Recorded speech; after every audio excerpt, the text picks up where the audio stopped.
الرحيم والصلاة والسلام على أشرف المرسلين سيدنا محمد وعلى آله وصحبه أجمعين. Welcome back.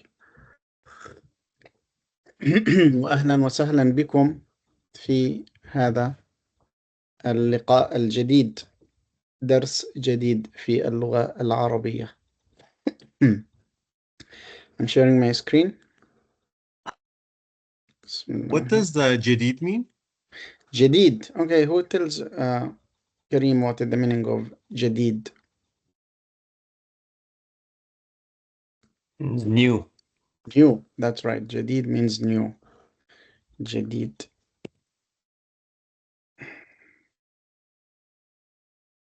And what is the opposite of جديد?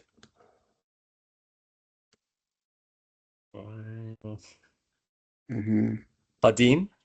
قديم. That's right. قديم. قديم.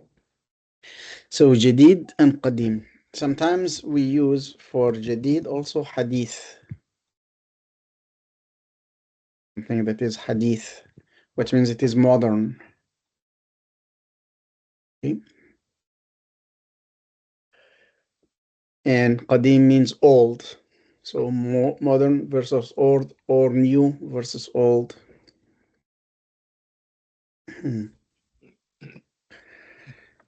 The hadith of Rasulullah sallallahu alayhi wasallam, this is a different thing. So the word hadith means the thing that is not qadim. Or let's say, so in Islamic philosophy, we differentiate between the thing that has got a beginning and the thing that does not have a beginning. So anything has a beginning, it becomes hadith, hadith. Okay. The only thing that does not have a beginning or an ending is Allah subhanahu wa ta'ala. They call it the existential causality. He does not have a beginning, he does not have an end. And that's why he is the beginning of everything and he is the end of everything. And in Surah Al-Najm, Allah subhanahu wa ta'ala says, وَأَنَّ إِلَىٰ رَبِّكَ الْمُنْتَهَى. To your Lord is the end. In Surah Al-Hadid, he says, هو الأول والآخر والظاهر والباطن. He is the first, he is the last, he is the manifest, and he is also the hidden.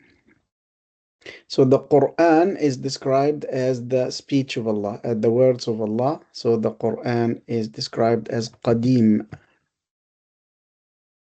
Qadim, which means eternal. And the opposite of the Quran is the Sunnah. It is Hadith, which means that it started with the Prophet ﷺ and it ended with the end of the life of the Prophet ﷺ. That's why it's called the Hadith. Hadith, which means that it has a beginning and it has got an end. The meaning is from Allah subhanahu wa ta'ala, but the words are from Rasulullah sallallahu alayhi wasallam. That's why it is not qadim, it is hadith. While the words of Allah subhanahu wa ta'ala in the Quran are the timeless, eternal words of Allah subhanahu wa ta'ala. And that's why this is a special meaning of the word qadim and hadith when it refers to the Quran and the Sunnah. But for anything that is qadim, the opposite is jadid. طيب. So we stopped last time with the attached pronouns. We call them the attached pronouns and we looked at them in more details. Alhamdulillah. Check, I have a quick question. Yes. Yeah, go ahead. So in lesson 7, unit 7, towards the end, we learn about iya, right? So iya means alone. So like you have iyahu, like him alone, iyaya. Yeah. But Okay. when we say iyakum, it translates you too. So why the difference? Okay, jazakumullah khair. So we made the difference between the attached pronouns and the independent pronouns. Okay, so independent or separate, we call them the separate pronouns, and the attached pronouns.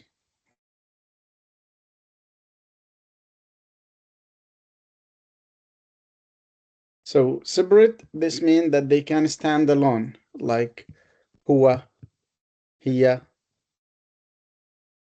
ana. And the attached pronouns refer to ones that cannot stand alone, like the ha in who, like this, or ha, like this. Okay. And as you can see, when we say separate pronouns and attached pronouns, we are just describing how they are written. How they are written. And we are not looking at their function. We are not looking at the function. We didn't say that this is the subject pronoun and this is the object pronoun. But we just noticed that most of the attached pronouns are the object pronouns. And most of the separate pronouns are the subject pronouns. Okay? But the truth is that we can have some object pronouns that are separate. So we can still have some object pronouns that are separate. And these are iya. So iya. So iyaya, this means I in the object position. And iyahu, him. Iyaha, her. Iyaka, you in object. Iyaki, you for female in object. Iyakuma, dual. Iyakum, plural. Iyakunna, plural female. So what are these? These are object pronouns but separate.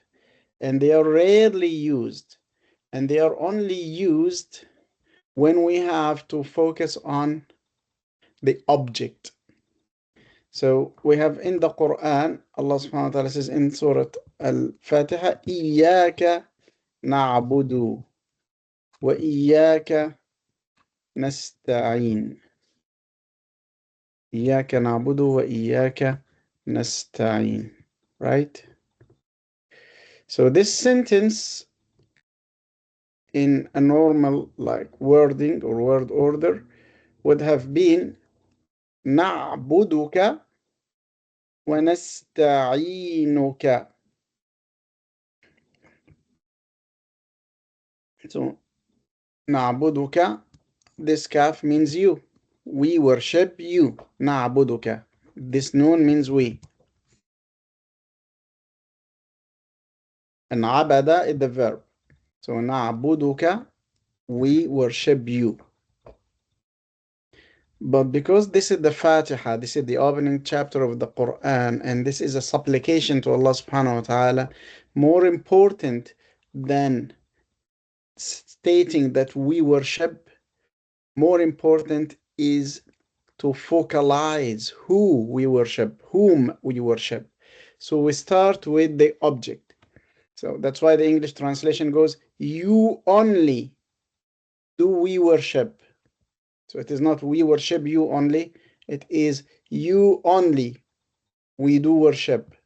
So this kaf has been forwarded, but it is attached. It cannot stand alone. So when it stands alone, it turns into iyaka.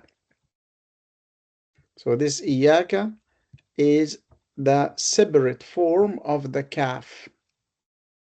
So iyaka na'budu, you we worship. So we worship you. When we changed the word order, it became iyaka na'budu. Okay. Then second thing, wa iyaka nasta'in. So again, should be wa nasta'inuka. We ask you for help. To ask for help is ista'ana. Nasta'inuka. Ya Allah. So we nasta'inuka. Again, because it is the Fatiha and it is so important to focus on Allah subhanahu wa ta'ala in this context. So we get this kaf to the beginning. And when we get it to the beginning and it is attached, it has to be attached to something, but there is nothing to be attached to, so it turns into a separate pronoun, and the separate pronoun in this case would be إياك. You only do we ask for help. So you only, this is the object pronoun, but it is separate. So when we say that we have separate pronouns and attached pronouns, this is how they are written and it is not their function. But most likely when they are separate pronoun, they are subject. And when they are attached, they are object. But sometimes we can use these. So when someone says Jazakumullahu khaira, Jazakum Allahu khaira. What is the answer?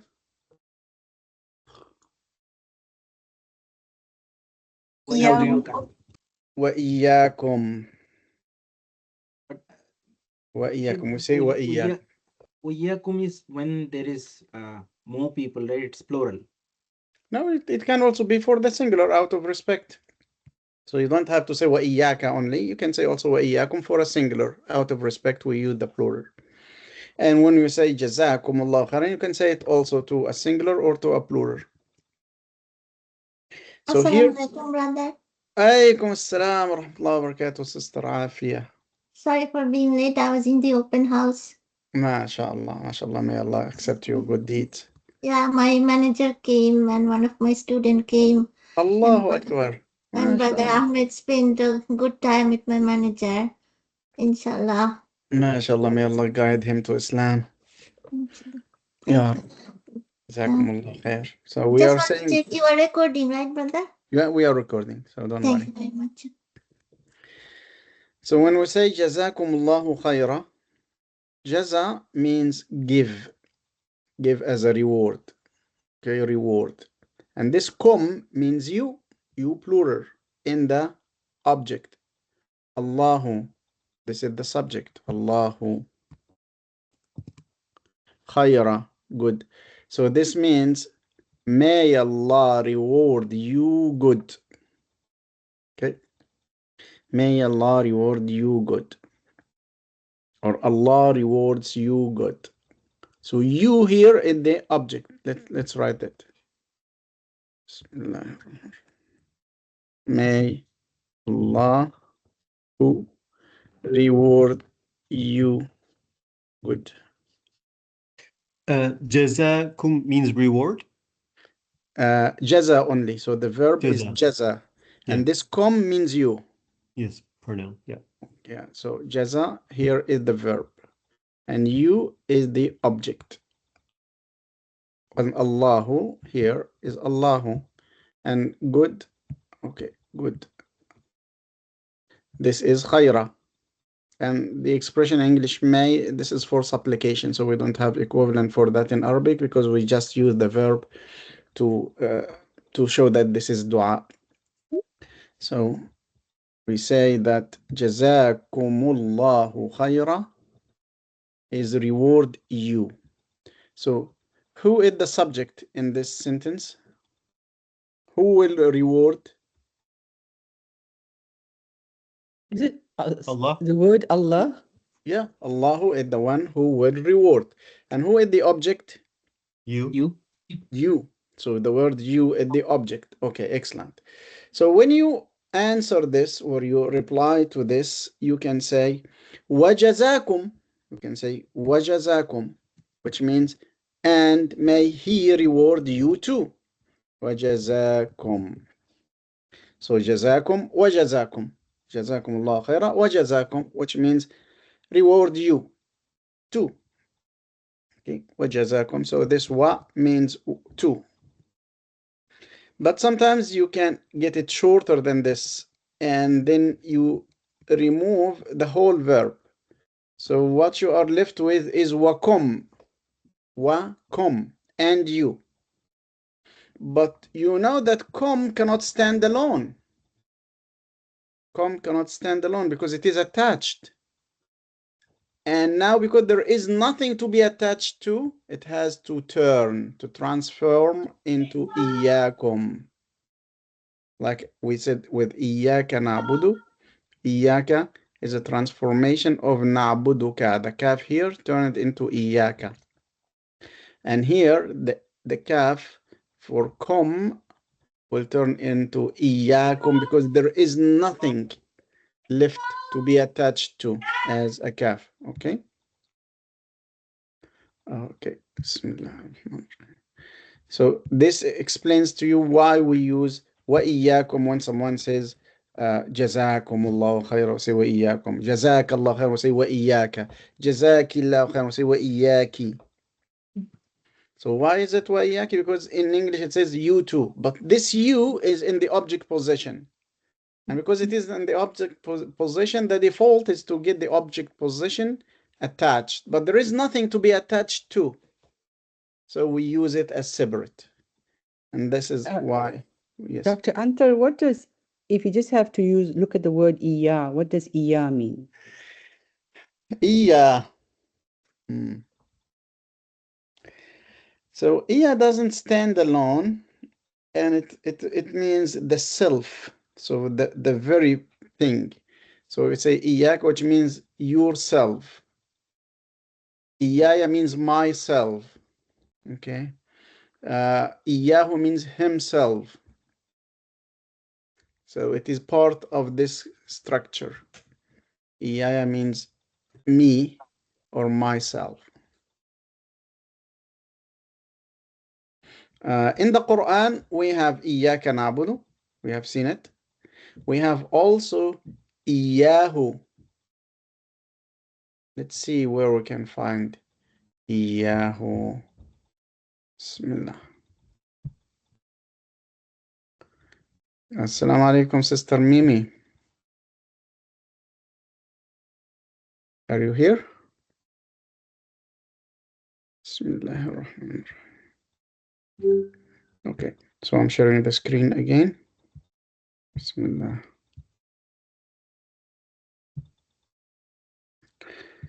So we are here. We look for Iyahu. Bal Iyahu tad'un.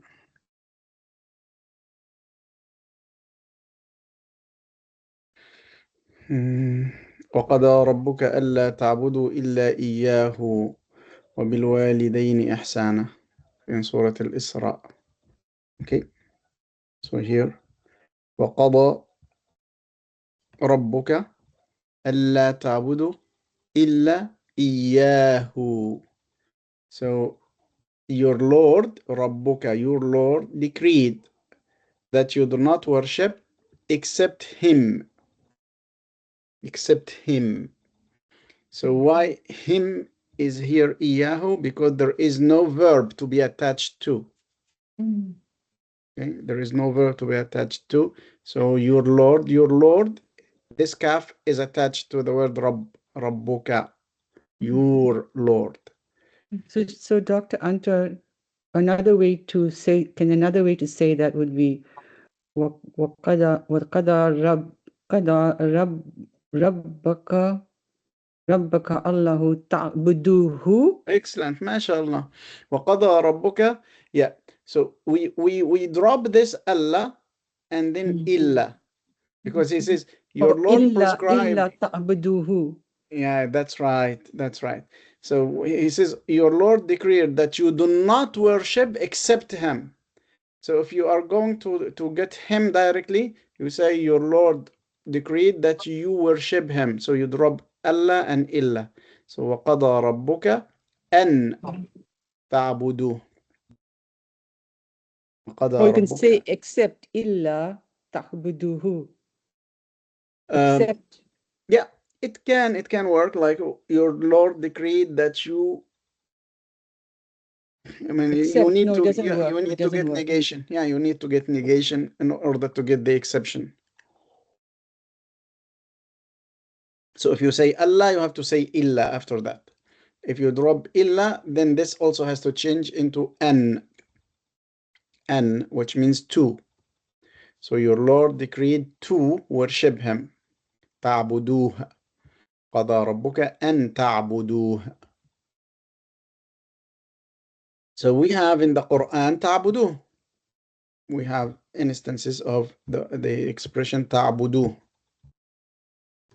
تعبدوه. تعبدوه. So in fact, it should be تعبدونه.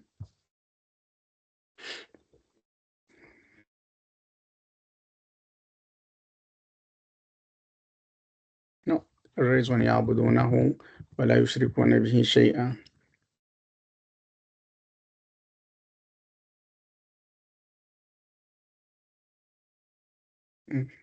This is not getting good results now.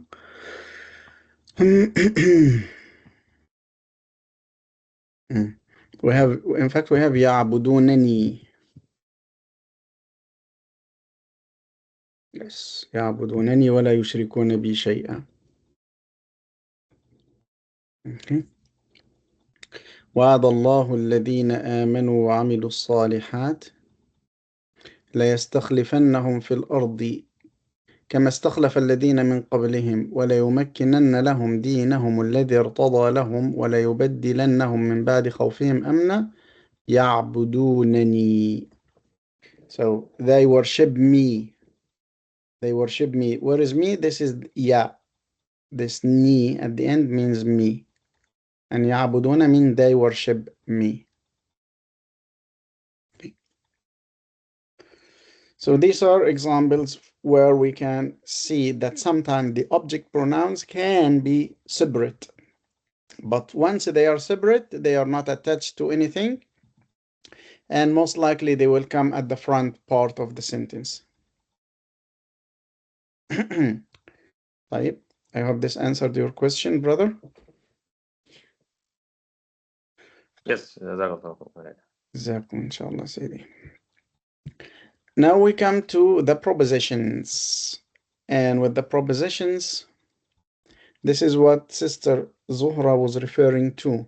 Sometimes there are some words in the Arabic language that do not change. They always have their case at the end. And sometimes we have words that change at the end of the word because of the position in the sentence, because of the case ending. So in Arabic grammar, we call this inflection and deflection. So inflection means in Arabic i'rab. I'rab, or another word for this, is case ending. Change of case endings. For example, we say Inna Allah alimun khabir.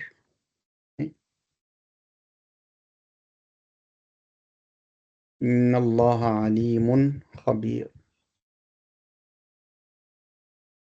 I will put the harakat. So Inna Allah alimun khabirun. Okay. And then كان الله عليما خبيرا. So I did the same sentence, but I changed the inna into كان خبيرا. So what we have here is that the word alim has got a dhamma here, 2 dhammas. Now it has got 2 fathas. But Allah is and the word Allah has got a dhamma. It has here a fatha. Inna Allah, here can Allahu. Third sentence is وما أصاب من مصيبة فمن الله. فمن الله. So the word Allah here has got a fatha, here has got a dhamma, here has got a kasra. Okay. So words in Arabic, nouns in Arabic, we talk about nouns in Arabic, they change the last haraka because of the position in the sentence.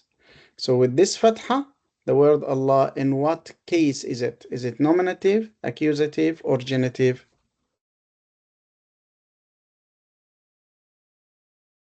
Accusative. Accusative, that's right. That's right. It is mansub. Mansub means accusative. Now, second sentence, Allahu, what is the case? مرفوع. Nominative. That's right. Marfu. Yes, nominative. Subject. فمن, yeah. فمن الله, what about min Allah here? منصوب. Majroor. مجرور. Majroor, yeah, genitive, majroor, because there is harf jar, there is a proposition that comes before it. Okay, so these are called the words that change and that inflection happens to them. There are other types. Brother, Yes. I have a question, sir. Yes. Inna Allaha alimun khairun. Isn't Khabir. it nominative? Yeah, the word alimun khabir is nominative. Yeah, so, Yes. okay. And Yeah, then aliman khairan. khabiran, yes. Isn't it accusative? Yeah, you're right.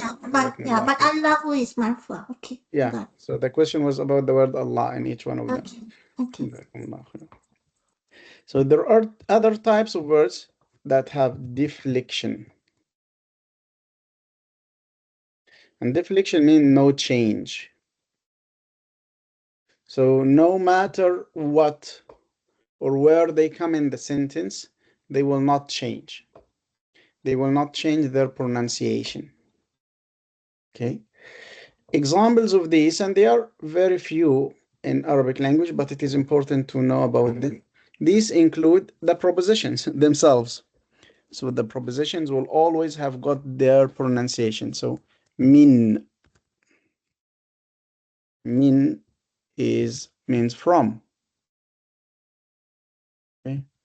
Min. Ila. Ala. Okay. Then other words include li. Okay. And we have other words like, sorry.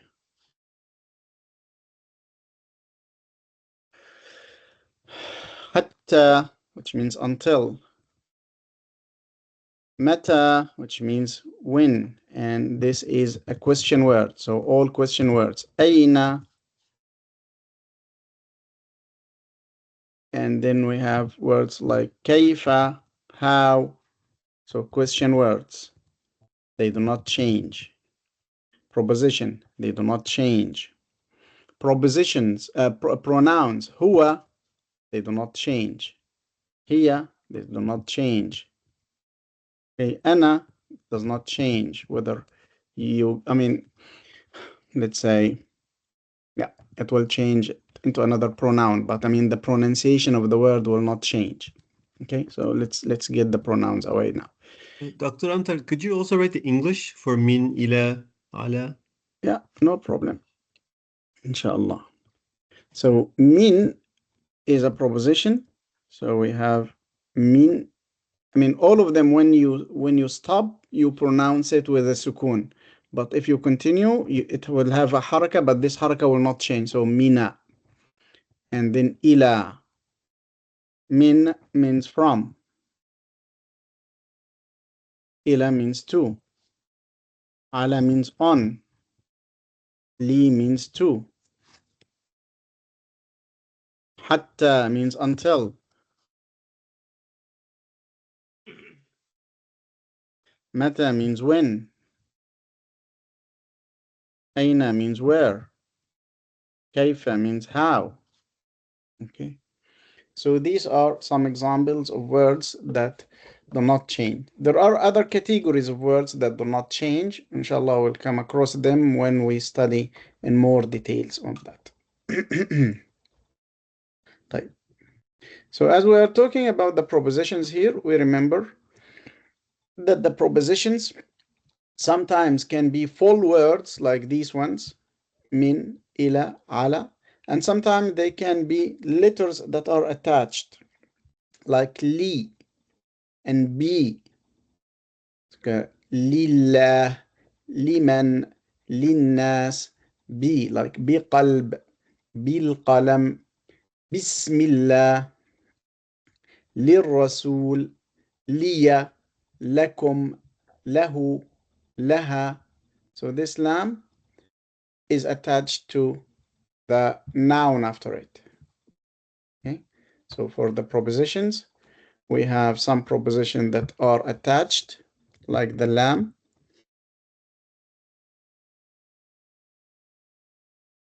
Lam, like this, is attached. Also, be is attached.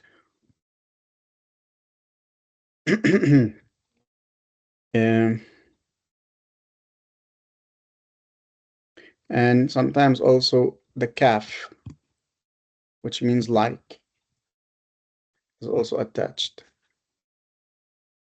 And it is also a proposition. And then we have the full words like min, ila, an, ala, منذ رب اللام كي واواتا, ta, also. Ta is also one of the words that can come and be attached. Okay, so let's see here if we have a ready-made table of Arabic proposition.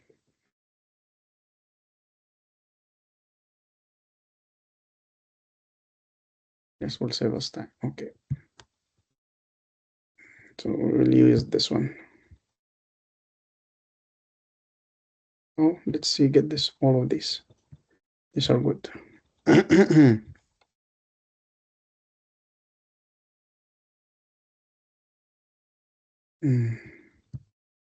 So we have fi, which means in, ila, which means to, ala, on or top of, min, from, li, for, ma'a, with, and bi, with, hatta, until, منذ, منذ or منذ means since, and it is always منذ with a dhamma, so it does not change. عن, about, the kaf, which means like or as, and then we have the ta, and the ta is attached in swearing. Swearing, so we have an example here. Say Tallahi, Allahi, which means Wallahi, which means also Billahi. So these are three ways of saying by God, by Allah.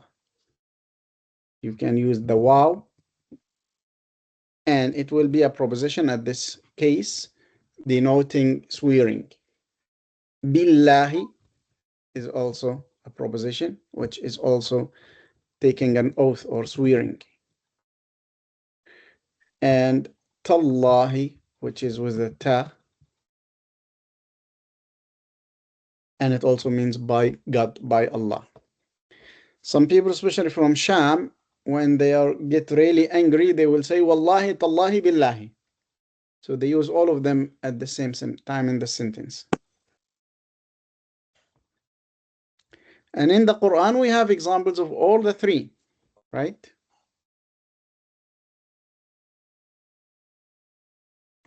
Let's see some examples that have got these.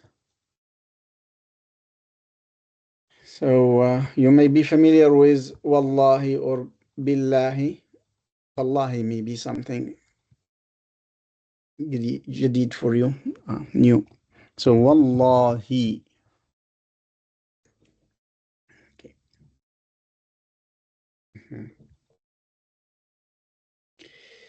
Okay. Wallahi Rabbina.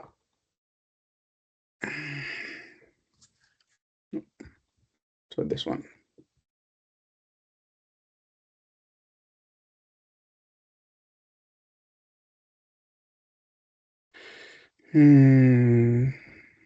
Okay. So this wow in Arabic, the wow the letter wow in Arabic can be used for many things. This wow can be used for many purposes, many functions. Okay, just a moment.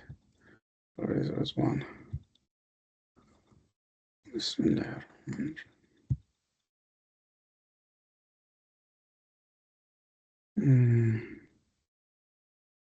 Okay, so the wow in Arabic can mean just and in this case it will be conjugation. Okay, and it can mean by God. Okay, so it can be and it can be by. So if it means by, then the noun that comes after it should have a kasra and becomes in the genitive case, majroor.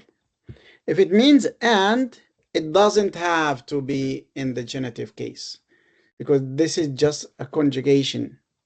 So what will happen after it depends on what was before it. If what was before it marfu', then what comes after it will be marfu' because it is just linking them together. Okay, so I say something like الولد والبنت هنا.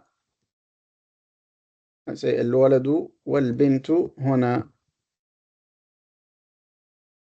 Okay, so here this wow means and. It doesn't mean any other thing. So it became الولد والبنت هنا. If I say قابلت, I met الولد والبنت, because I met the boy and the girl. So this wow is linking, and so the word bint has got a fatha because the walad has got a fatha before it. Or you say سلمت على, I shook hands with الولدي والبنتي, because على here is a proposition, so what comes after a proposition will be genitive. الولدي has got a kasra, البنتي has got a kasra. So in the Quran you will find a lot wallahu, but this is an example where we have wallahi. This is the example because this is the swearing, this is the oath that they are doing. They said قالوا, they said wallahi rabbina ma kunna mushrikin, by Allah our Lord we were not having associates. Wallahi. So how do I know that this is a wow for swearing or a wow for conjugation? The context will tell you. Because if it is for conjugation, then it links two things together. There are no things here that are linked. This is only what they said. What they said is wallahi, wallahi, wallahi. The children in the schools always say wallah, say wallah. So wallah, this wallah is wallahi. Okay. So this is an example of wallah. An example of billah.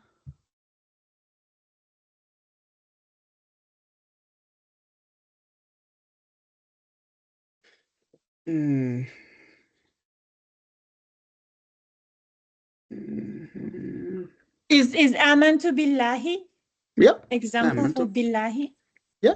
So amantu billahi, this is about with a proposition that is a proposition, and then the word Allah has got a kasra, but it is not for swearing. Okay, so you can use it for swearing to mean wallahi, and it can be used for other uses, the word billahi. Yeah, so amantu billahi, as Saniha said, this means I believed in Allah. But if we say by Allah, this is the example. وَأَقْسَمُوا بِاللَّهِ. This is the one. وَأَقْسَمُوا بِاللَّهِ. They swore by Allah. So this is the example for swearing by Allah subhanahu wa ta'ala with a kasra. Third example is Tallahi.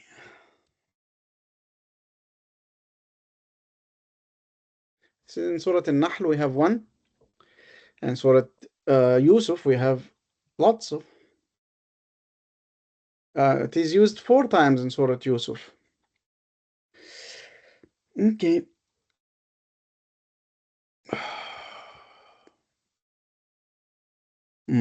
So when Sayyidina Yusuf made the trick and put the golden cup in the clothing of his brother, then the caravan was accused of being thieves. So they said, قالوا تالله لقد علمتم ما جئنا لنفسد في الأرض وما كنا سارقين. By Allah, you know that we did not come to corrupt in this city, or we were not come to steal. Tallahi. So this is the 3rd time for swearing. Billahi, wallahi, tallahi. Yes. Dr. Antar, when do you decide to use a ta versus a ba versus a wa? So the most common use is wa, wallahi, wallahi, wallahi. People would say wallahi. And then the ba is mostly used in more serious situations, especially when you give your testimony in the court. You say, uqsimu billah. Uqsimu billahi al-azim. I swear by Allah. And if you would like more emphasis, then you say tallahi, because it is rarely used.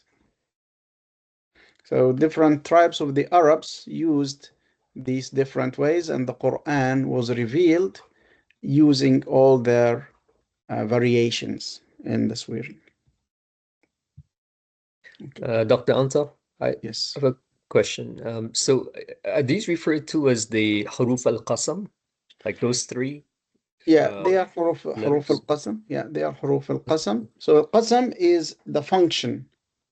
Okay, this is the purpose for the use of the word. But what comes after them would be also genitive, like huruf al-jar. Okay, good. So and just a quick follow-up to that, just to clarify. So the examples that we're using here, those 3 examples use Allah, and it has Allah in genitive case.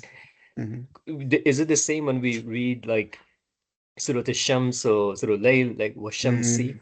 Yeah, okay, that's right. So that's the same. The wa serves the same purpose there. That's right. That's why it says Washamsi, not Washamsu, because we are swearing. Allah subhanahu wa ta'ala is saying, I swear by the sun. وَالْعَصْرِ إِنَّ الْإِنسَانَ لَفِي خُسْرٍ. Right. Okay. Yeah. Sheikh, Yes. Sheikh, I have a question. Is it true that this ba and wa can be used for like a qasam, but not Allah? It can be used for other, but ta is only for Allah. When you make qasam only by Allah, ta is reserved for only Allah, but yes, that's right. Ba that's right. So you can say something like bihayatik. Bihayatik. This means by your life. Or we say wahyatak, as Egyptians say. Wahyatak, by your life. But you cannot say tahayatik. Say only tallahi. That's why we say it's rarely used, but it is used for extra emphasis. Like in Surah Al-Mulk, it starts with Tabarakalladhi. No, but tabarak, this is part of the verb. Okay. Yeah, part of the verb. So we have only tallahi, and the other example for the ta is وَرَبِّ الْكَعْبَةِ. وَرَبِّ الْكَعْبَةِ, which would be also بِرَبِّ الْكَعْبَةِ, by the Lord of the Kaaba. And then تَرَبِّ الْكَعْبَةِ. Yeah, this doesn't work. Only tallahi. Okay. Okay. So the book mentions, in addition to these propositions, some sorry, adverbs. Dr. Antar, I'm so sorry to interrupt. Yes. Did you say Warabbil Kaaba and Birabbil Kaaba, right? Yeah. But yes. not Tarabbil Kaaba. Yes, only tallahi. Okay, thank you. Yeah. Bi Rabbil Kaaba. Yes. Question. When Surah says wal asr or wadduha, would that be considered as an oath? Yes, it is. Okay. It is. So when Allah subhanahu wa ta'ala says وَالْعَصْرِ وَالضُّحَى وَالشَّمْسِ وَضُحَاهَا وَالتِّينِ وَالزَّيْتُونِ, all of these are qasam. All of these are qasam. And we are not allowed to use the same qasam in our life. So Allah subhanahu wa ta'ala will say وَالشَّمْسِ وَضُحَاهَا وَالْقَمَرِ إِذَا تَلَاهَا وَالنَّهَارِ إِذَا جَلَّاهَا وَاللَّيْلِ إِذَا يَغْشَاهَا وَالسَّمَاءِ وَمَا بَنَاهَا وَالْأَرْضِ وَمَا طَحَاهَا وَنَفْسٍ وَمَا سَوَّاهَا. All of these are qasam. So Allah subhanahu wa ta'ala is saying, I swear by the sun and the moon and the day and the night and the sky and the land and the self. So Allah subhanahu wa ta'ala is the one who created these, so He knows about them, and He is the one who makes the swearing by them. We are only allowed to swear by Allah subhanahu wa ta'ala Himself. الشمس وضحاها والتين والزيتون.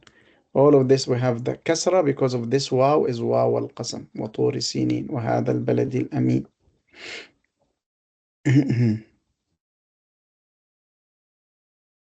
Okay. SubhanAllah.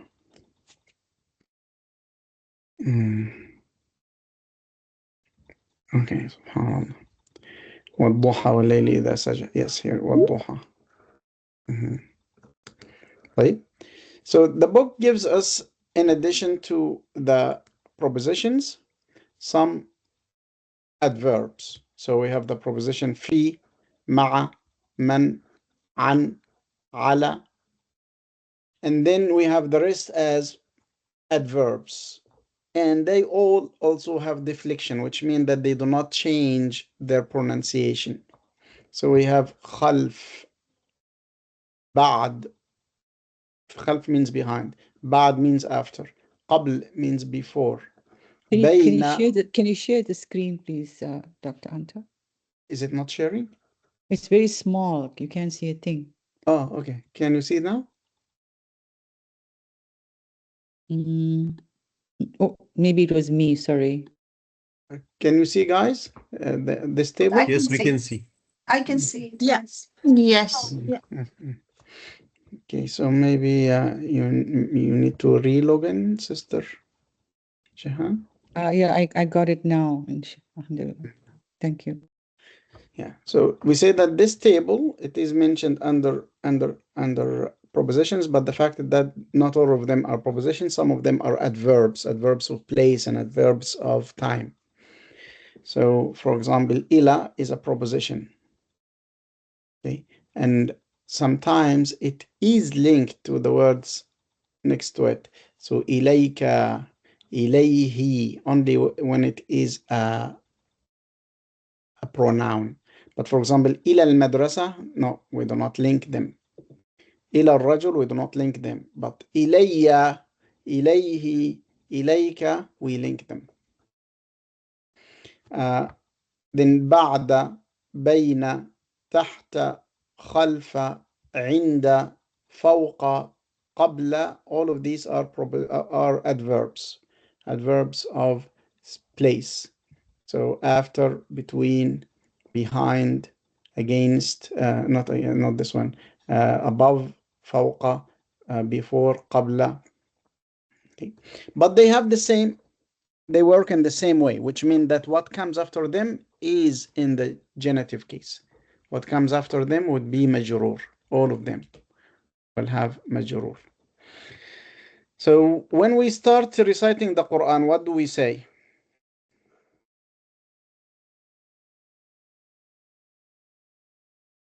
أعوذ بالله من الشيطان أعوذ الرجيم. بالله. That's right. أعوذ بالله من الشيطان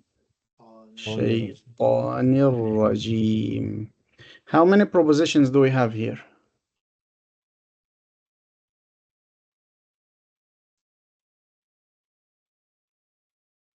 Ba billahi. Two. Okay. Two. Ba. That's right. Min. Yeah, the ba Min. here and then min. So one is attached and one is separate. And this means the word Allah should have what? Kasra, fatha, or dhamma? Kasra. Kasra. Kasra. And shaitan? So, Kasra. Kasra. And Rajim, Kasra. Kasra, because this is an adjective, right?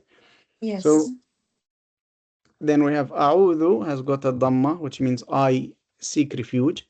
Billahi, and then Min, the Mim has got a Kasra, and this Noon has got a Fatha, Mina.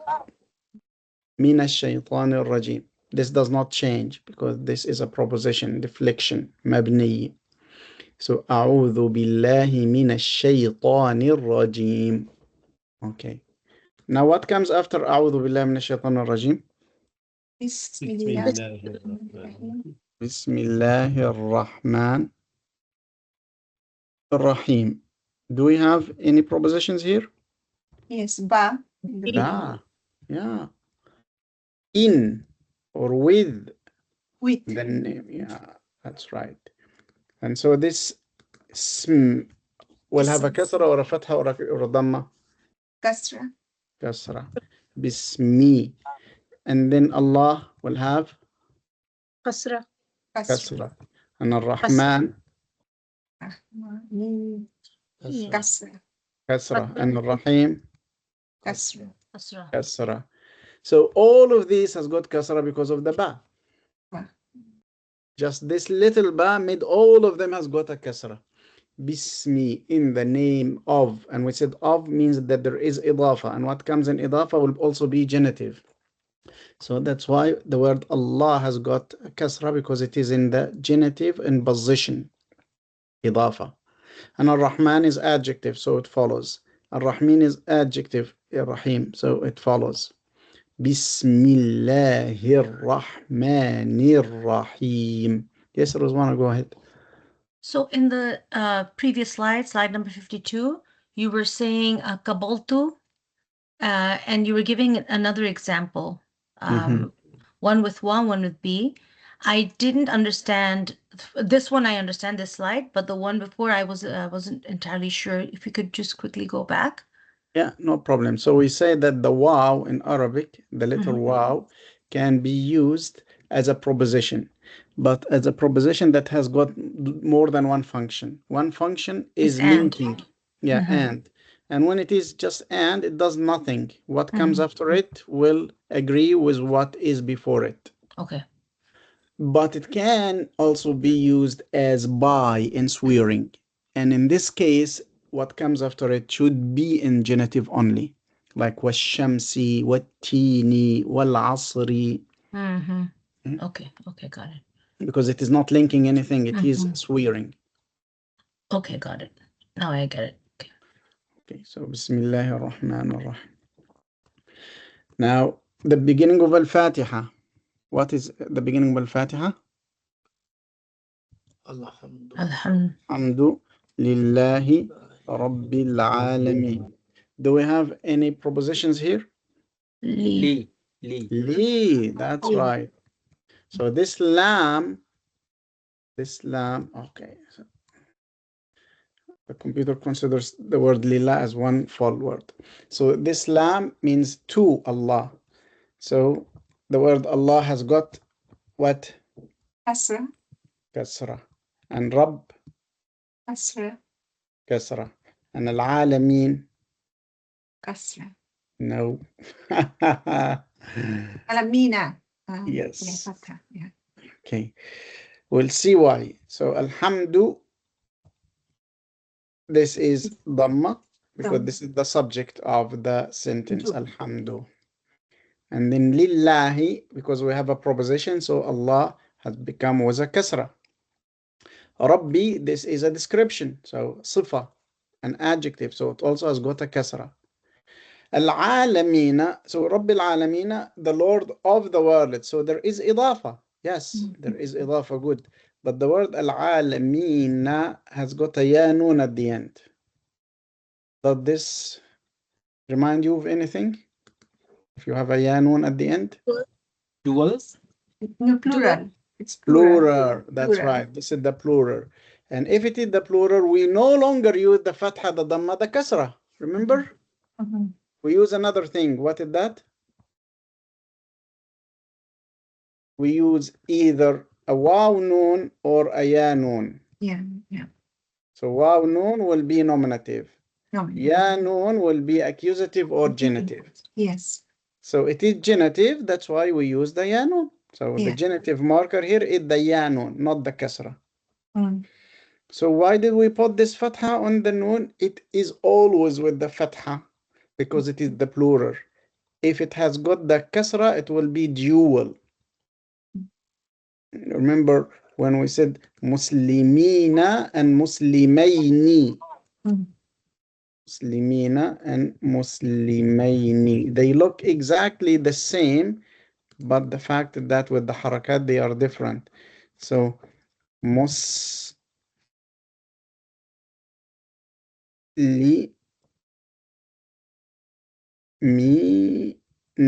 This is plural or dual? I think it Plural. is plural, yes. Plural, that's right. And here we have muslimati. Mati.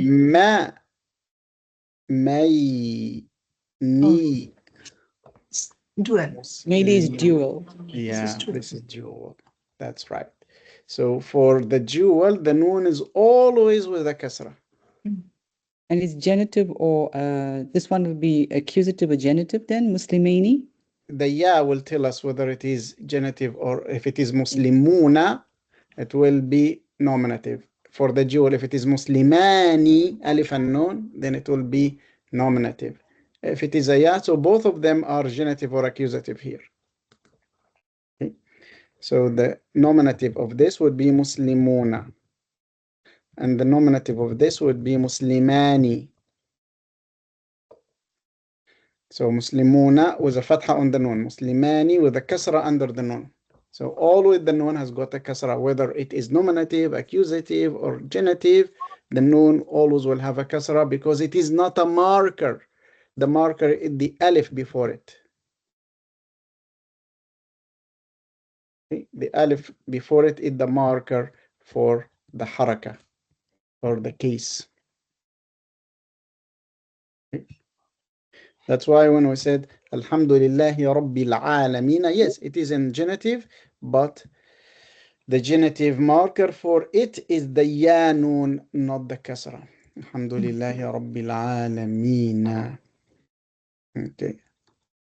For the in the Quran where it says wal mu'minina wal mu'minati, why doesn't in your view, does it agree then for the muslimati? Yeah, والمسلمون والمسلمات. Why does that agree? I will tell you why does it agree. I will see. So this was Surah what? Surah Al-Ahzab, right? Yeah. 35, as I remember. 35. Yeah. Okay, yeah, it agrees. How it agrees? We have inna at the beginning.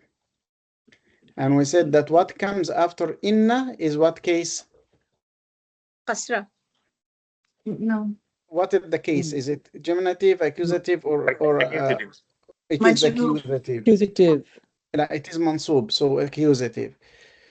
And because it is accusative, the marker for the accusative for the plural is what?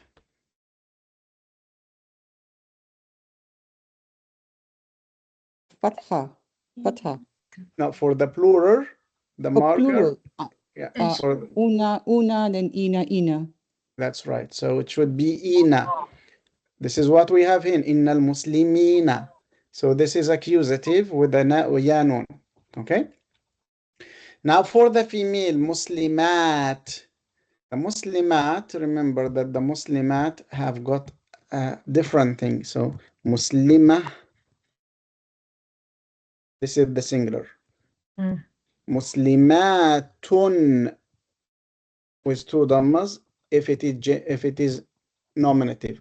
Muslimatin with kasra if it is accusative or genitive. So the marker here is not the letters, the marker is the harakat. So we return to the harakat with the female because there is no change in the word. I mean, you see the word muslimina The whole letters changed into muslimuna, or muslimaini changed into muslimani. But the word muslimat is the same. Nothing changed in the letters. So we return to the harakat, and the harakat say that the dhamma would be nominative, kasra would be genitive, yes, but we add to this saying that the kasra is also a marker for accusative only with the female plural. Female sound plural. For the female sound plural, they do not use fathas. They use only kasra and dhamma. So here we have al-muslimati. This T, the kasra at the end, means it is accusative. And so the waw got these linked together. They have the same case. Wal-mu'minina, same thing. Mu'minati. Qanitina, same thing. Qanitati. Sadiqina, same thing. Yanun. Sadiqati with the kasra. Sabirina, yanun. Sabirati. And as you go on, nothing changes. Follows all the way because the waw is just linking them. Okay? So what you're saying is every word, every noun, or not noun, every word that follows inna will be accusative or genitive, right? Or accusative in this case. Accusative in this case. It will be accusative all the way. It cannot be genitive. We say only the kasra with the female plural can be used as genitive and can be used when accusative. So here it is accusative. We are using the kasra for accusative. But isn't the accusative like muslimina? It's the ya nun. Why are we focusing on the fatha and the kasra? Yeah, we are focusing here on the ya nun, not on the fatha. Yes, I think that's where the confusion is. It's not so much the haraka. It's the ya nun, right? Yeah, it is the ya nun, and this nun will always have got a fatha, whether it is accusative or genitive or whatever. Yeah, the nun will have a fatha because this is how it is pronounced. So we focus here on the ya, not on the nun. Here we focus on the kasra. There is an interesting ayah in Surah At-Tawbah. Okay. Doctor, I'm sorry, I couldn't understand this one. So when you said wal-muslimina wal-muslimati, so why is the second one a kasra, although the first one was a fatha? Yeah, because only with the female sound plural, we use the kasra for both cases, accusative and genitive, only for the female plural.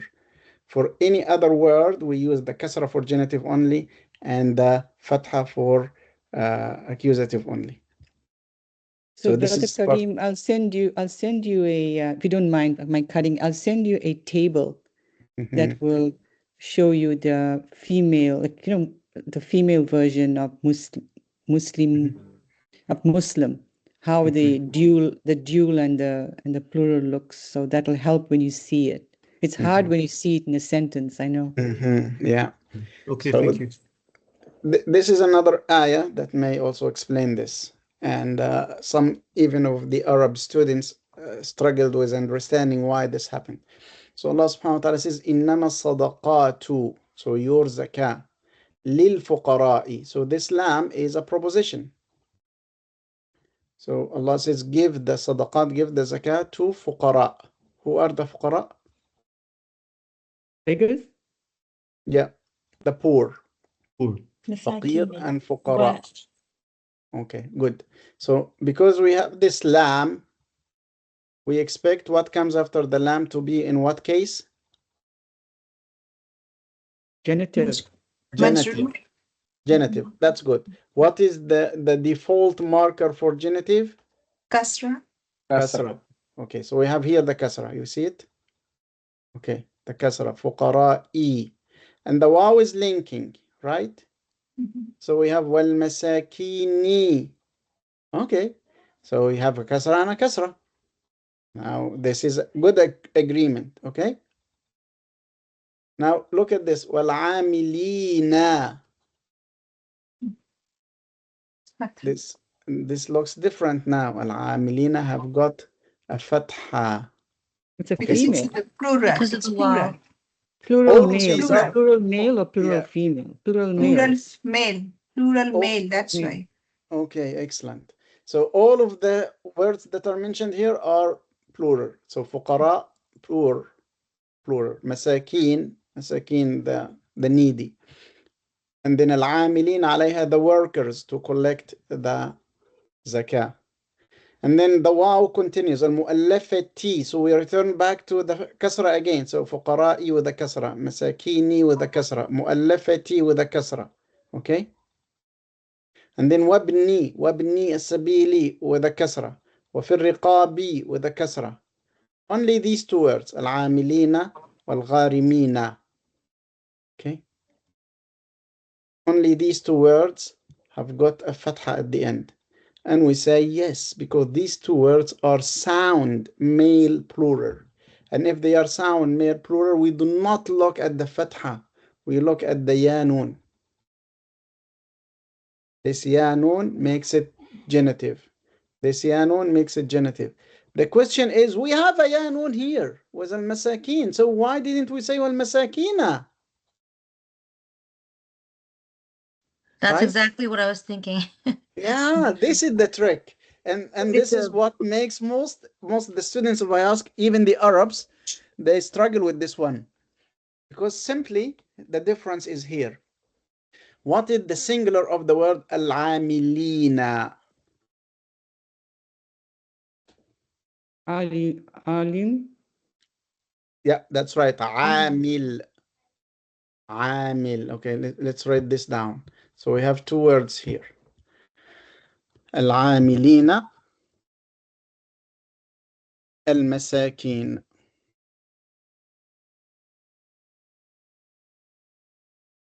You may ask your Arab friends about these once we finish, inshallah. So al-amilina, what is the singular? Alamin. No, we said that this Alim. yeah, this العامل. al-amil. So the singular is al-amil. Okay. And we said that al-amilina is genitive or accusative. What is the nominative? Amilina. Amilini. Amiluna. Amiluna. Al-amiluna. Okay. So we have al-amilina and then we have al-amiluna. Okay. Excellent. That's good. What is the singular of masakin?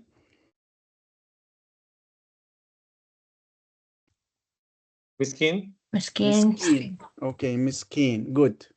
That's good. Okay. Now, is masakin a sound plural or a broken plural?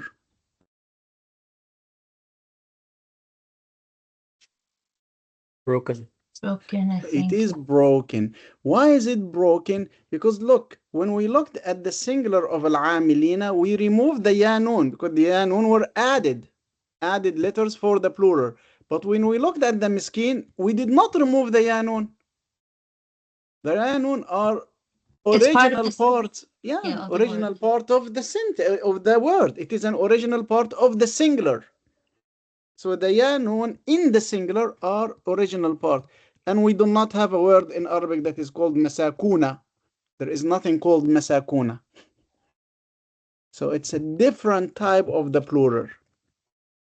This is broken plural, while this is sound plural. Okay, so for the broken plural, we use the normal markers, the dhamma, the fatha, and the kasra. For the sound plural, we use the ya nun and the waw nun. So they look similar. They look masakina with a ya nun and amilina with a ya nun, but they are different. This ya nun is different from this ya nun. This ya nun is part of the origin of the word. While amilina, this ya nun were added to form the plural. So you may need some time to digest this, to see the difference between these two words. So this looks ya nun and this is ya nun, but this ya nun is part and parcel of the word. You cannot drop it. So the But this ni ya is noon the you can. genitive. Ah, So the genitive here is marked by the kasra because this is a broken plural.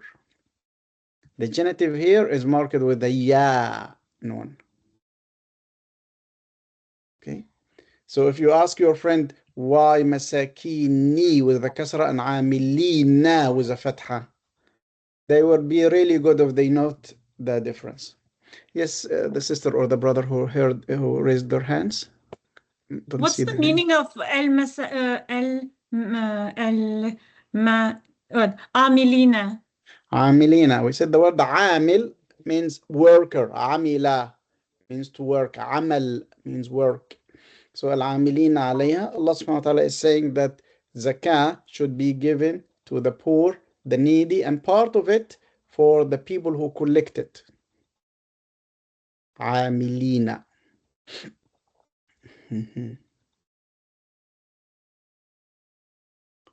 Okay.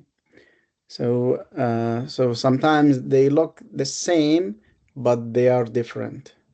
We remember when we give the example for the plural for the jewel when we said a word like waladan. Waladan ends with alif and nun, right? Waladan ends with alif and nun, and then Uthman ends with alif and nun. So which word of them is the jewel?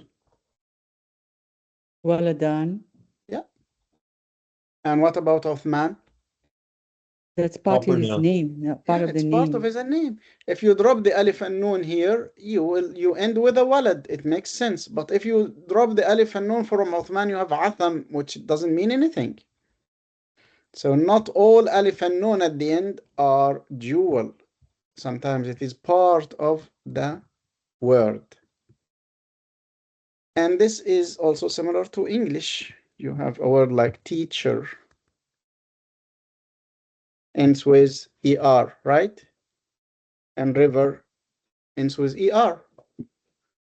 But they are different. Both are names, both are nouns, but you can drop the er from teacher and you end with teach, which is a verb. But river, if you drop the er, this doesn't make any sense. It is part of the word. Okay. So for al-masakina, once again, we say al-masakina. The singular of it still has got the ya noon. So we know that this is not sound plural because the ya noon should be removed when you get the singular of a sound plural. Like muslimuna, you end with muslim. Muhandisuna, you end with muhandis. You drop the waw noon or the ya noon. Amiluna or amilina, you drop the ya noon or the waw noon and you are ended with al-amil. Here for masakin, the ya noon is still there, so the ya noon is part of the original word, and that's why we do not look at it, we just look at the dhamma, the fatha, the kasra. This is called broken plural.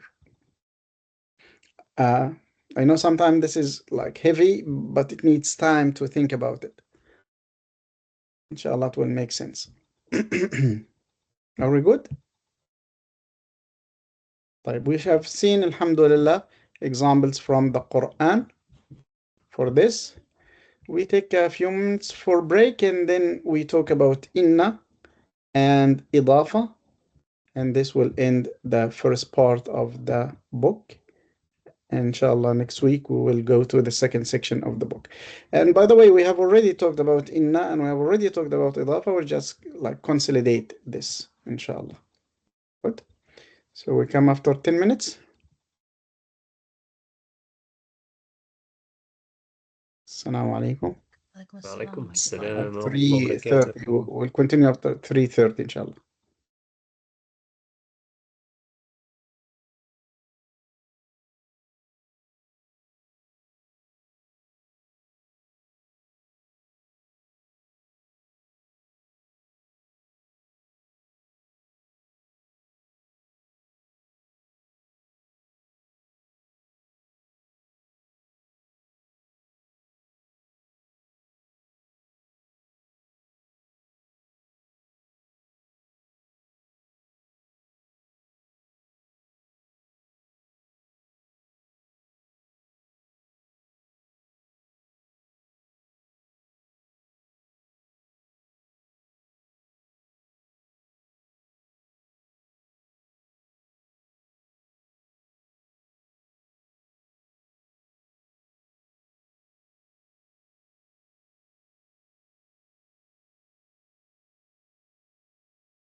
السلام عليكم. السلام عليكم. وعليكم السلام ورحمة الله. وعليكم السلام ورحمة الله. وعليكم السلام ورحمة الله وبركاته. Inshallah, we're back.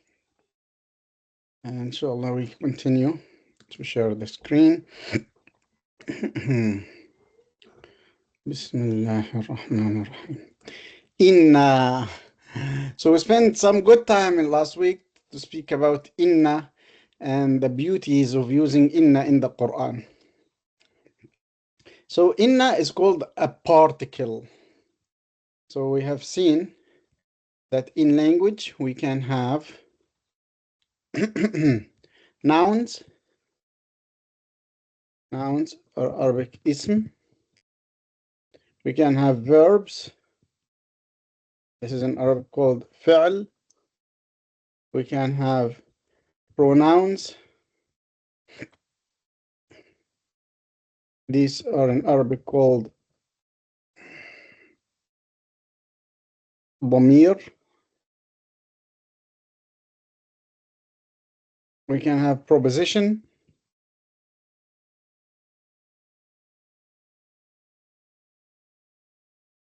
And in Arabic, this is called harf. Okay. And mostly harf jar, because the word jar means what comes after it will be in majrur, in genitive.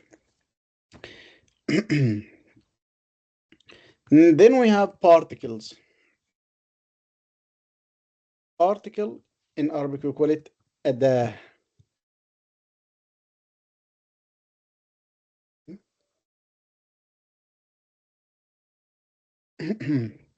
And particles, these are additives or added parts of words that will give a meaning.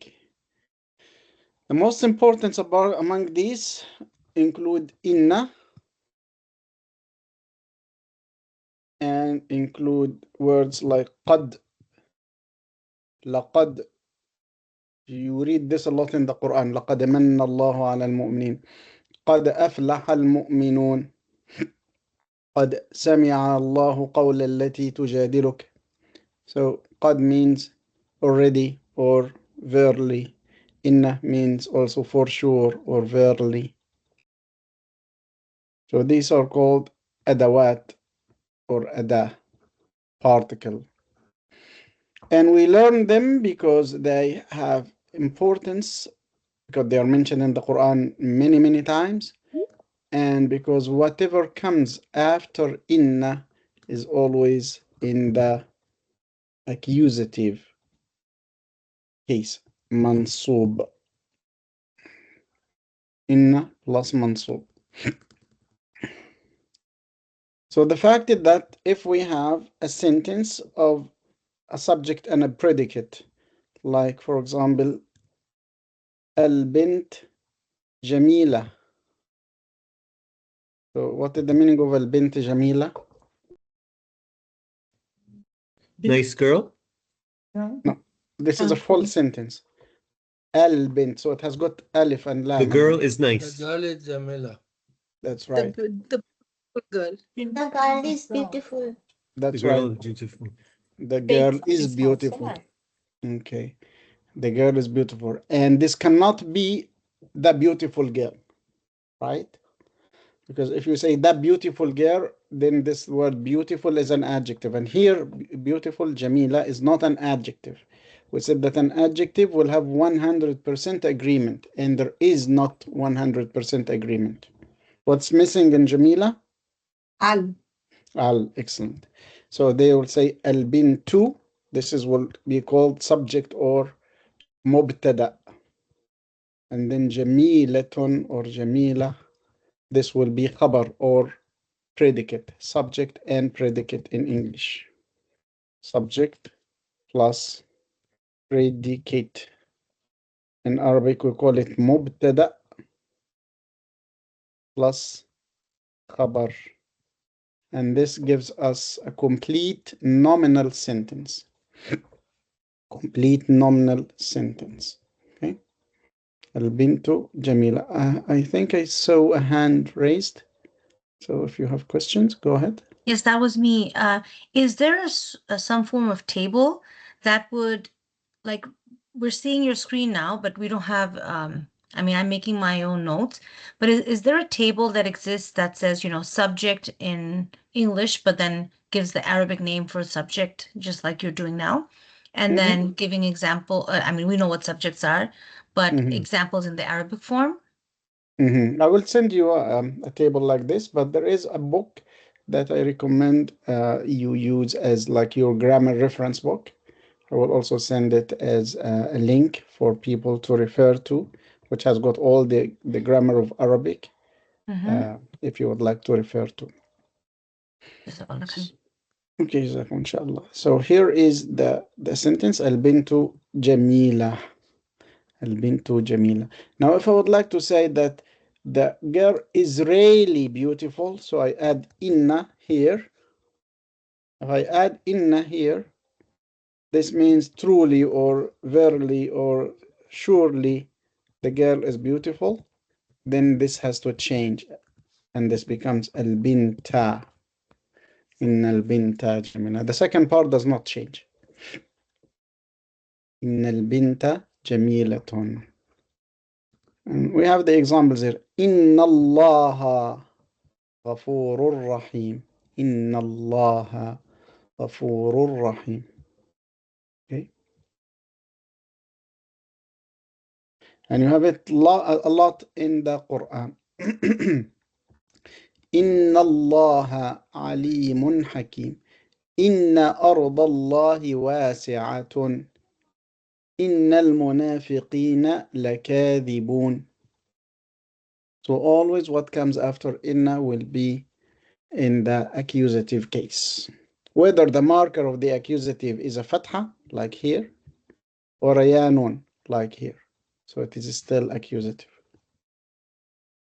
And just like the ayah that Rizwana asked about, inna al-muslimina wal-muslimati. So whatever comes after inna is accusative, whether it is accusative by the ya nun or with the fatha, or for the female sound plural with the kasra, but it is still accusative. Mansub. The new thing is that inna has got some sisters. We call it inna and her sisters. So other particles that behave in the same way include these. كأن, as if. لكن, but. لعل, perhaps.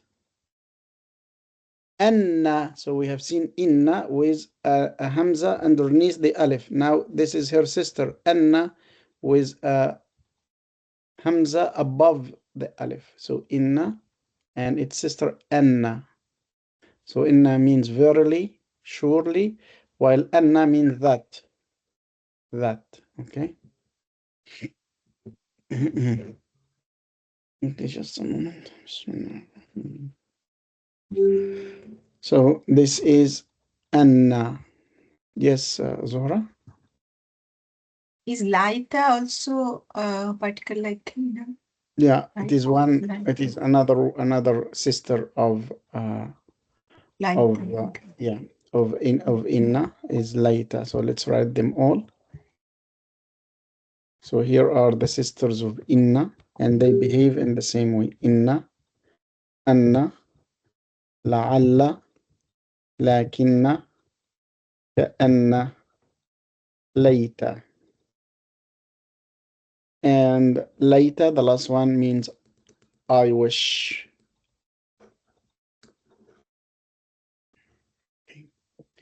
So whatever comes after these will be either like subject and predicate. The subject part of it will be accusative.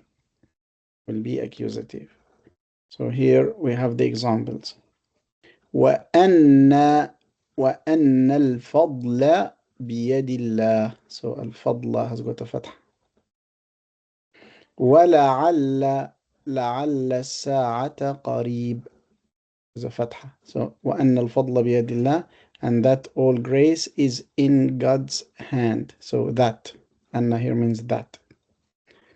وَلَعَلَّ السَّاعَةَ قَرِيب, لَعَلَّ perhaps the hour is near. So we have the word as-sa'a after la'alla, and because la'alla is a sister of inna, it has got the fatha. ولكن أكثر الناس لا يعلمون. So أكثر has got a fatha. But ولكن المنافقين لا يفقهون. So المنافقين is also accusative with the ya and yun after لكن. And all of them also will be linked to pronouns. So إنه, إنها, إنك, إنكم, and then أنه, أنها, أنك, أنكم, لكنه, لكني, لكنهم, لكنكم، لعله، لعلي، لعلكم، لعلهم، لعلنا. So the attached pronouns can be attached to the sisters of inna with no problem at all. And we said that these attached pronouns are mostly accusative, are mostly object pronouns, so they are object already in the accusative case because they are object pronouns. Examples in the Quran include these ones. Innal arda lillah. Okay. So the first part, we call it ism inna, the noun of inna. Mubtada or ism inna. Lillah, which translates into indeed the earth belongs to God. So lillah, this lam means to. والعصر إن الإنسان لفي خسر. إن الإنسان, this noun. إن رحمة الله قريب. Okay, now skip this one. إن الأبرار لفي نعيم وإن الفجار لفي جحيم. إن المنافقين لكاذبون. منافقين وديانون. إن المتقين في جنات ونعيم. So ديانون. Okay, skip this one also. وأن الفضل بيد الله, with a فتحة. ولكن المنافقين, with a يانون. Okay, then أنه الحق. Why didn't we say أنه الحق with a فتحة?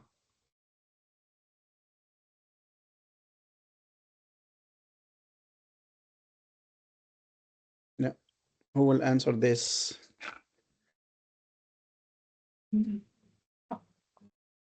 Is it because of the who?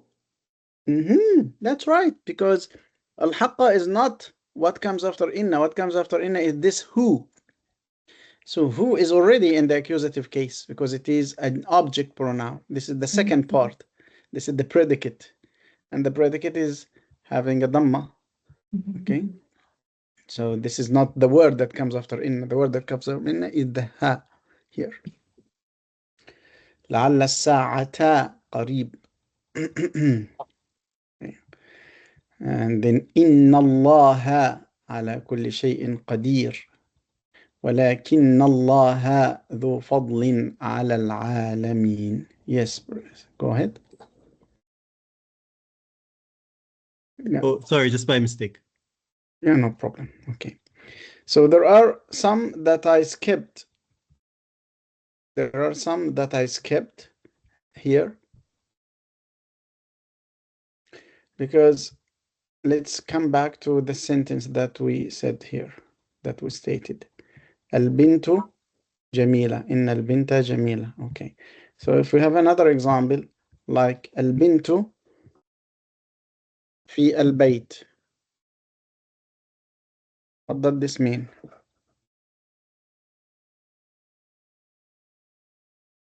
The girl is at home. In the house. Yes. The girl is in the house. Is in the house. Okay. Okay. Now if we put inna, it will be inna what? Al-binta. البنت with a فتحة. Right. في البيت. Okay. Now you remember when we said that word order in Arabic, you do not have to like stick to one word order. Sometimes you can front and backward, right? So what would happen if I say in the house is the girl? Okay, so if I say في البيت البنت without in first. So في البيت البنت. Okay. So why should we get في البيت first and then get البنت backward? For two reasons. One reason is that it is important to tell the people about the place first, so we say في البيت. So this is like a rhetorical purpose. But a grammatical one says that if you have without alif and lam, like this bintu, you cannot start the sentence with an indefinite. So you cannot say bintu fil bayti. So if you say bintu fil bayti, this is not acceptable in Arabic.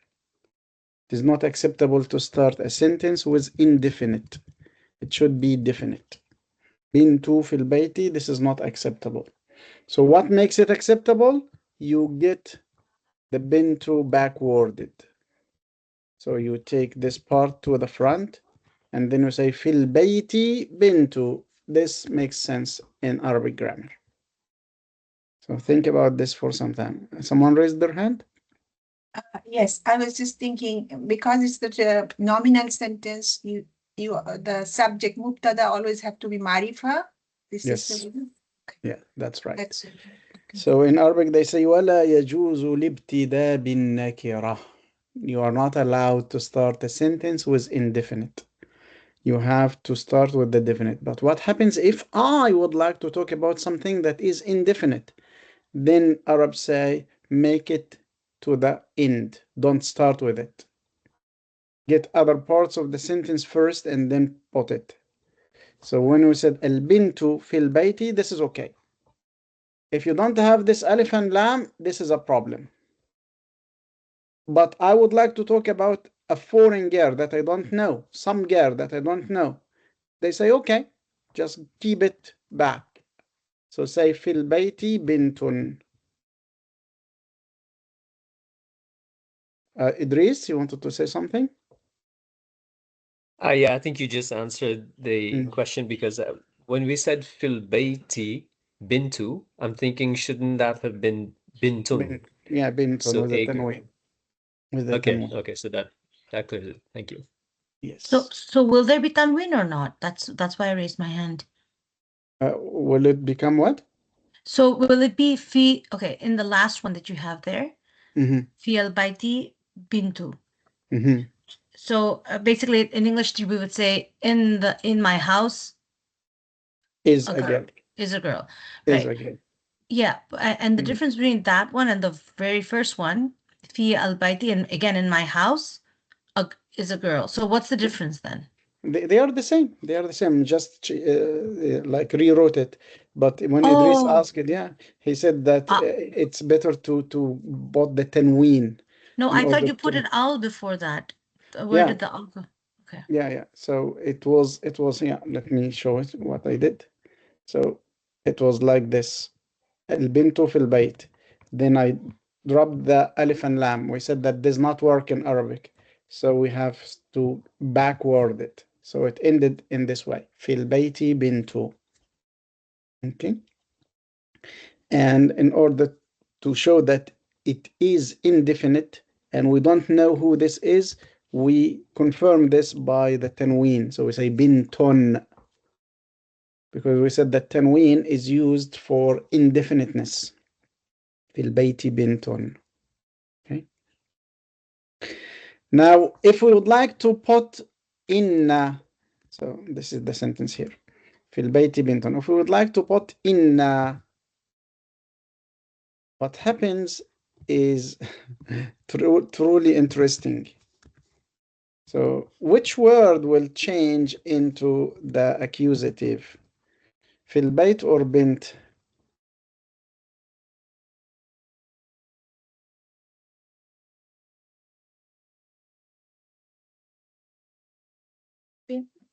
Bint. I think it's a girl. Yes, that's So right. bint. So it has to be bintan now.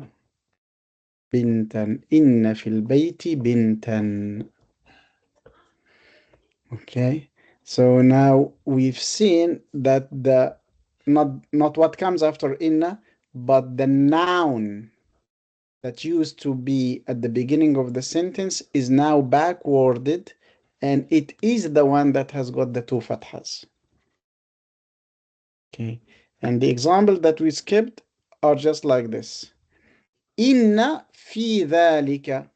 See, inna fil bayti, inna fi dhalika. Inna fi dhalika what?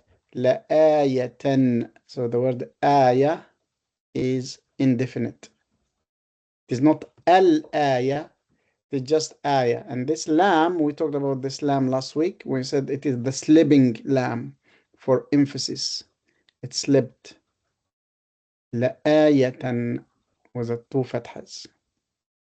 Inna fi dhalika la ayatan lil mu'minin. Truly in this, and that is a sign for the believers. The other one here, we said وَعْلَمُوا أَنَّ فِيكُمْ. So في البيت, في الأرض, فيكم. فيكم who? رسولا was a fatha. Why is it رسولا was a fatha? Because originally this Rasul was after أنّ, but because it is indefinite and there is fi before it, jar wa majrur, which is a proposition and a noun after the preposition, we make the fronting of the proposition and the noun and the backwarding of the noun of inna or anna. So Okay, sometimes you will have it. Yeah. Oh, Yes. sorry, go ahead. Go ahead. Yeah, okay. I had a question about, I'm sorry to take you back to inna fi al bayti bintan. So which one is so can you define object and subject and object here? Yeah. So these are called nominal sentences. And because they are nominal sentences, we don't have a verb. Okay? Because we don't have a verb, we don't have object. But we have subject and predicate. Subject and predicate. Subject and predicate, or in English we call it subject and complement. So if I say, for example, البلد باردة. So البلد باردة means the city.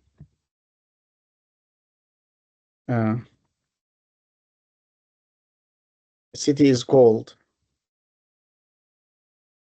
There is no object here. This is a nominal sentence. So even in English, we will say that the city is the subject and cold is not an object. Cold is a complement. Okay, cold is a complement. So in the same case, we have the word al-baladu. This is the subject. We call it in Arabic al-mubtada. Barida, we call it the predicate or al-khabar. So in this case, inna, we'll consider it to be an affirmation particle. Al-binta, this will be mubtada, but this mubtada has got a fatha. Why? Because it comes after inna.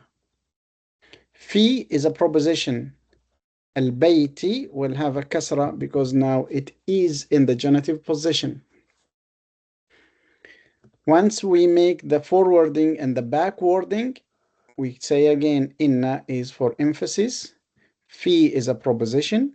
Al-bayti majroor because it comes after fi. Then bintan, this is in fact the subject. So why the subject so back at the end? Because it is indefinite. Because it is indefinite, it came at the end rather than coming at the beginning. Okay.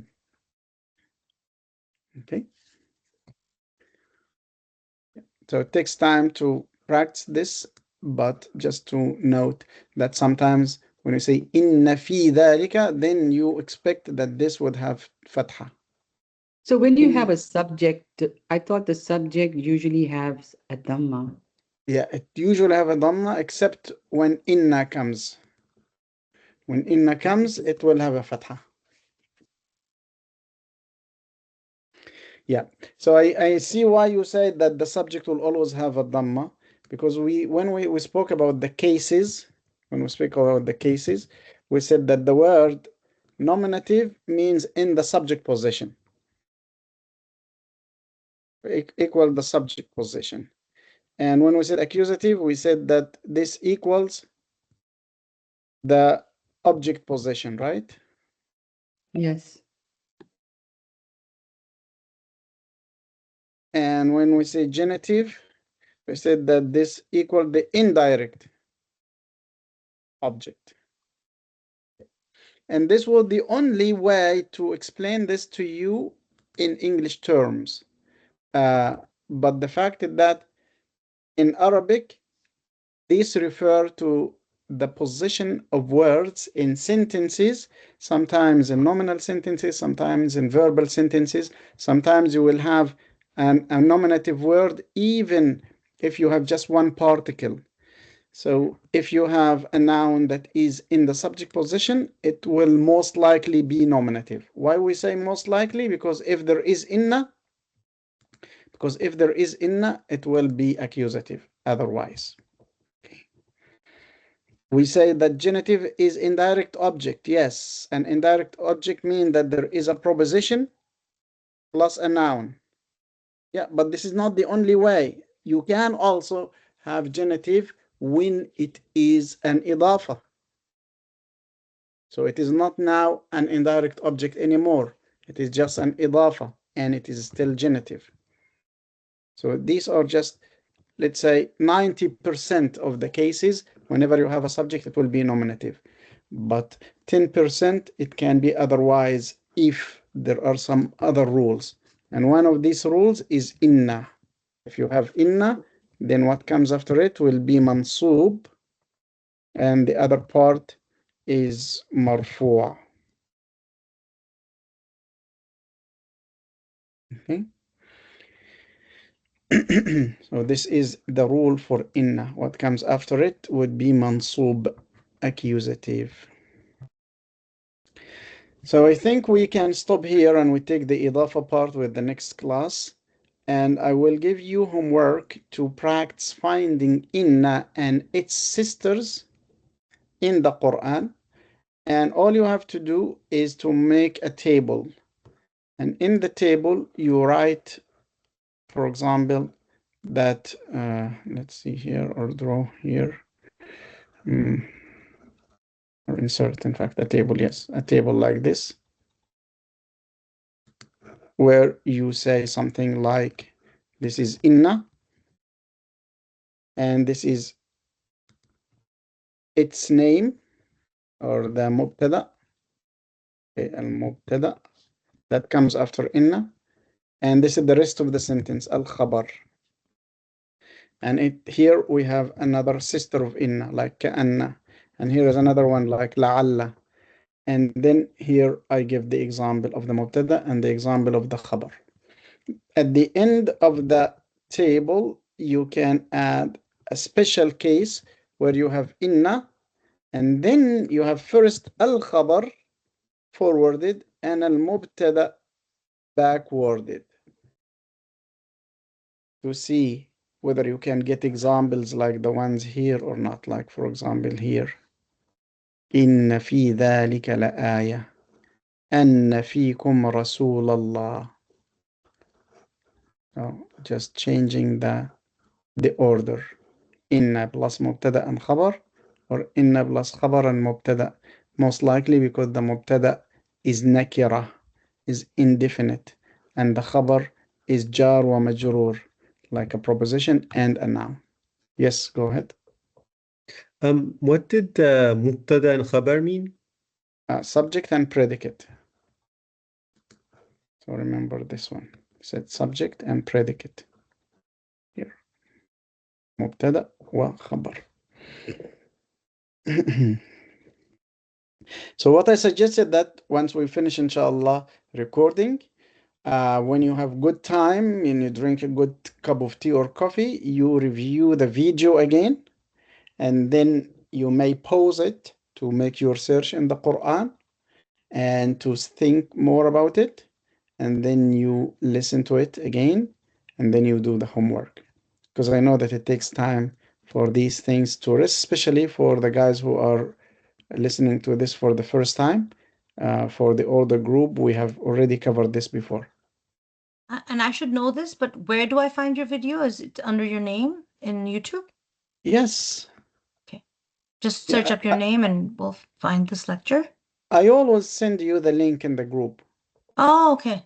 So I will send you the link, inshallah, in the group. Okay, inshallah. Thank you. Jazakallah khairan. Jazakum inshallah. Maybe next week we can start at 1 p.m. because I think that the time is changing and Salat al-Asr is becoming like before 4 now, right? Yes. Yes, sure. So in any way, I think next week will be the last week before the daylight change. Yeah. Can we keep it the same time? 2 to 4? Yeah. Well, for me, I mean, I don't have any problem, but we'll have Salat al-Asr in the middle of the class. Yeah. So True. would you like to take like a break in during the time of Salat al-Asr to pray Asr and then continue? Yeah, we could do that because next week I think there's no time change, right? Next week's the same. The time change will be on Saturday next week. Yeah, okay. But it will take effect, I think, on Sunday morning. Yeah, so we should be I good. think start with Sunday, but one would be good for. I think we can go through without the prayer break. Yeah, one is good. Okay, so would it be possible to have online option available if I cannot join at 1 because it's pretty busy in the morning? Yeah, yes, there is always this option open for all, inshallah. Okay, thank you. Dr. Anta, do you want us to look for examples with all of the inans of the sisters, or just one example? Or just one example? Yeah, just one example for each of the sisters and for in each of the sisters. Okay. Jazakallah khair. Jazakum inshallah. So inshallah we'll post the video. I think the time change will affect from Sunday, next Sunday. Okay, so if you would like to keep it for next week as it is, no problem. Yeah. Yeah, let's keep Yeah, thank you. And then after the time change, we can inshallah discuss the good time for all of you. Inshallah, thank you. Assalamu alaikum. Jazakallah khair. Jazakallah Jazakallah khair.